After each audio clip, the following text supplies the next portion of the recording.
속보 홍명보 락커룸 충격 폭로 터졌다. 홍명보는 바지 감독. 전술은 내가 짜요. 홍명보 선임되자 거물급 코치진 스카우트. 홍명보가 한국을 떠나 오만 땅을 밟고 얼마 지나지 않아 한국 축구계에 몸담았던 한 인물의 폭로가 전국을 뒤흔들고 있습니다. 마치 홍명보가 비행기를 타고 이 땅을 떠나기만을 기다린 듯이 보였던 이 절묘한 타이밍에 터진 폭로에 담긴 내용은 가히 충격적이었는데, 충격의 무승부 이후 홍명보는 이런 말을 남겼습니다.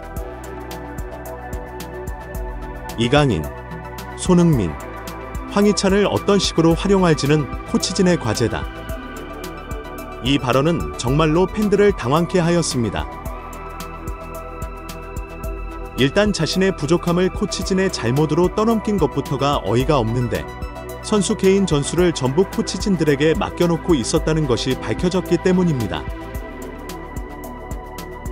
사실 홍명보가 정말로 직접 전술을 짜냐, 마느냐는 예전부터 논란이었는데, 부임 이후 국내 여론이 아주 험악해져 있을 때 홍명보는 몇몇 관계자들과 함께 갑자기 해외로 떠났습니다.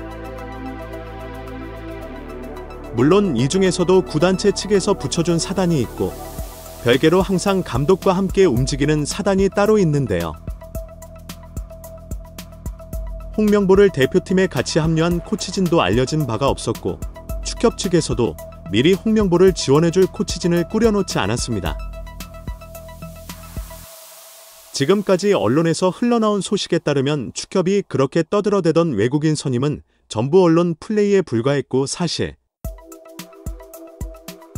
이미 그 이전부터 홍명보 선임을 결정해 놓았다는 것이 밝혀졌습니다. 여기에 거스 포엣이나 다비드 바그너 같은 한국 감독 후보로 거론되던 능력 있는 감독들이 절대 수용하지 못할 것이라고 생각했던 축구협회의 빡빡한 조건들에 모두 오케이 사인을 보내자, 이에 축구협회는 당황하여 부랴부랴 홍명보 선임을 마무리 지은 것이었습니다. 그리고 홍명보가 공식적으로 부임하자 그제서야 코치진을 물색하기 시작했는데, 그러나 외국인 코치 후보로 거론되는 인물들의 이름들이 참으로 놀라웠습니다. 홍명보 아래에서 일하기에는 너무나도 커리어가 화려하고 유럽에서 그 능력을 상당히 인정받은 고급 인력이었기 때문 몇몇 인물들은 코치가 아니라 아예 감독해도 손색이 없을 인물들이었습니다. 특히 홍명보의 첫 훈련을 이끈 수석 코치는 주앙 아로소 코치인데, 수석 코치와 동시에 전술 코치까지 맡고 있습니다. 스포르팅 CP에서 지도자를 시작한 아로소 코치는 2010년부터 포르투갈 대표팀 코치를 맡았고, 2012년 유럽 선수권 대회 4강, 2014년 브라질 월드컵 본선 진출을 도왔습니다. 게다가 이후 포르투갈 유소년 대표팀 감독, 모로코 20세 대표팀 감독 등을 두루 거친 베테랑 지도자인데 정말 화려한 경력을 자랑하는 인물이었습니다. 바지 사장 홍명보 감독? 심지어 2022년 카타르 월드컵에서 한국 축구대표팀을 지휘한 파울로 벤투 감독과도 스포르팅 CP에서 4년, 포르투갈 대표팀에서의 4년을 더해 총 8년을 함께한 인연이 있는데, 벤투 감독은 그를 향해 코치직에 있기에는 아까운 인물이라 평했다는 얘기까지 들렸을 정도입니다. 홍명보 감독은 아로소 코치를 향해 아로소 코치는 검증된 지도자로 오랜 시간 현장을 지키며 세계 축구 트렌드를 잘 읽어내고 있었다. 트렌드를 반영한 탄력적이고 능동적인 전술로 대표팀 운영을 지원할 것으로 기대하고 있다라고 밝혔는데,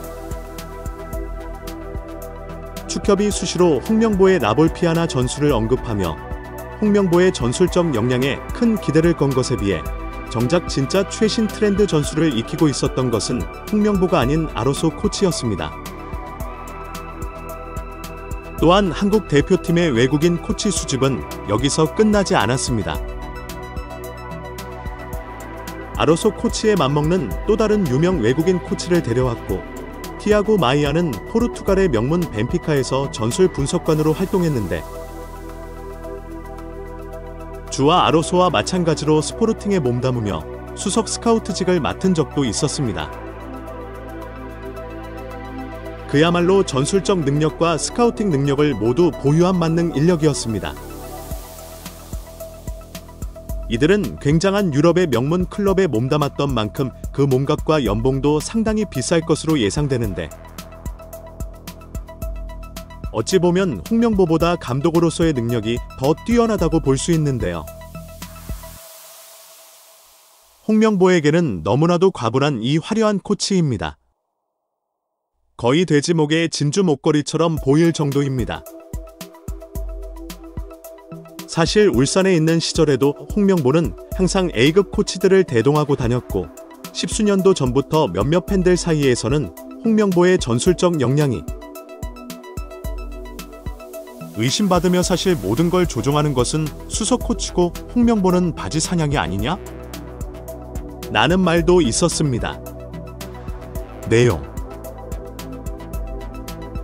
홍명보, 팔레스타인 감독의 대참패 당해. 그리고 한국 대표팀의 코치 선임 과정과 최근 몇 경기를 지켜보니 팬들의 의심은 더욱 확신이 되어가는 중입니다. 하지만 그렇다면 과연 이 한심한 경기력의 원인이 홍명보가 아닌 실제로 전술을 직접 짜는 코치진의 잘못일까요? 그것은 또 아니라고 볼 수 있습니다. 물론 세부적인 전술은 전술 코치가 짤 수도 있겠으나 선발 라인업과 전체적인 전술의 토대를 구성하는 것은 감독의 역할이기 때문입니다.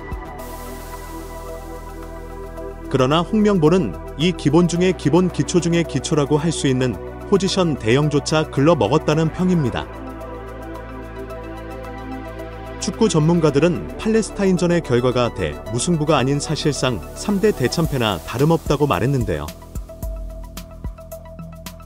일단 기본적인 체급 차이도 있겠으나 실제로 전반전까지 위협적인 기회를 더 많이 만든 것은 팔레스타인이었기 때문입니다. 축구 전문가들은 전반전의 전술 구도야말로 축구 감독들이 진짜 지략 싸움이라고 말합니다.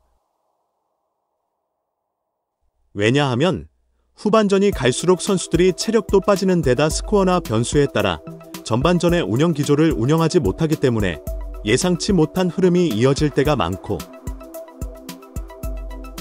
그때부터는 주로 선수 개개인의 능력이 빛을 발하게 되는데 이런 상황에서는 제 아무리 명장 감독이라도 그리 손쓸 수 있는 게 많지 않습니다. 그러나 만반의 준비를 갖추고 풀 체력으로 맞붙는 전반전의 경기력이야말로 그 팀을 지휘하는 감독들 간의 진짜 능력을 볼 수 있는 때라고 할 수 있는데 그런 점에서 보았을 때 홍명보는 팔레스타인의 감독에게 완전히 대참패를 당한 것입니다. 전반전 한국은 박스 안으로 공조차 제대로 투입하지 못했고 오히려 골찬스는 팔레스타인 쪽에서 더 많이 나왔습니다. 후반전이 되고 나서야 이강인과 손흥민을 비롯한 선수들이 비록 기회를 아깝게 날리기는 했으나 그래도 그제야 골 찬스를 만들어내기는 했는데 이는 감독의 능력이 아닌 전적으로 선수 개인의 능력이었습니다. 답답한 홍명보 전술. 특히 전문가는 홍명보 전술의 빌드업 템포가 너무 느리다고 지적했습니다. 빌드업 축구를 표방하는데 좌우 전환의 속도가 너무 느려 터졌다는 것인데 볼을 빠르게 이동시키지 못하다 보니 이미 상대가 수비 대형을 전부 잡아놓고 있고 또 패스기를 한국 선수들은 찾지 못해 계속 백패스와 횡패스만 돌리면서 그것이 반복되어 문제점이라고 지적되는 이른바유자 빌드업 형태가 만들어지는 것입니다. 유럽 빅클럽들의 축구를 보면 한쪽 측면에서 패스를 주고받으며 상대의 압박을 끌어들인 뒤 재빠르게 반대쪽 빈 공간으로 전환하는 아이솔레이션 전술을 펼치고는 하는데 홍명보가 노렸던 전술도 이와 비슷하다고 할 수 있는데요. 실제로 한국의 측면에는 바로 세계적인 월드클래스 공격수인 손흥민이 있고 그는 공간이 났을 때 유럽 그 누구보다도 위협적인 선수입니다. 그렇기에 이 아이솔레이션 전술이 한 번만 먹혀 들어간다면 손흥민이 공을 잡는 순간 사실상 골이 터진 것이나 다름없었습니다. 하지만 홍명보의 전술은 단 한 차례도 손흥민 선수에게 제대로 된 패스를 넣어주지 못했습니다. 손흥민 선수가 어찌나 답답했으면 경기 중간에 빨리 돌려야 해. 빨리 돌려야 해라고 소리쳤을 정도입니다. 이 말의 의미는 패스가 너무 늦고 빠른 템포로 공이 돌아가지 못해 손흥민 선수가 적절한 타이밍의 공간으로 침투해도 정작 패스를 받지 못한다는 것이었습니다. 모든 전문가가 한마음 한뜻으로 홍명보 전술이 이 문제점을 지적했는데 그들조차 말하면서 너무나도 답답한 마음에 한숨을 내쉬었을 정도로 홍명보의 전술은 기본부터가 글러 먹었던 것이었습니다. 사실상 조기축구에 감독을 앉혀놓은 셈인데 처음부터 끝까지 전부 다시 가르쳐야 하는 수준이니 한국 축구계의 앞날이 그야말로 막막해 보이기만 합니다. 클린스만도 전술은 코치들에게 맡기고 문제점은 나 몰라라 하는 경향이 있었는데 그보다 더 심한 감독이 한국 대표팀에 기어들어왔으니 우리 대표팀은 그야말로 연달아 핵폭탄을 2방이나 얻어맞은 것이나 마찬가지인 겁니다. 이쯤 되면 오히려 축협이 클린스만과 홍명보에게 위약금을 챙겨주기 위한 계략이 아니었나 하는 생각까지 들 정도입니다. 마지막으로 이처럼 한국 축구계는 장례식 분위기와 마찬가지인데 이에 비해 전 한국 대표팀 감독 출신들은 타 국가에서 신화를 써 내려가는 중입니다. 인리의 영웅이 된 신태용은 이번에 다시 한번 사우디 원정에서 이변을, 아랍에미리트의 감독으로 부임한 벤투 감독은 아시안컵 우승팀 카타르를 3-1로 잡아냈습니다. 주변국들 모두가 즐거운데 오직 한국만이 울상을 짓는 상황입니다. 과연 다음 오만전에서는 우리 대표팀 선수들이 웃을 수 있을지 궁금해집니다. 그러나 확실한 것은 모두가 웃기 위해서는 홍명보의 감독 사퇴가 필요할 것 같습니다.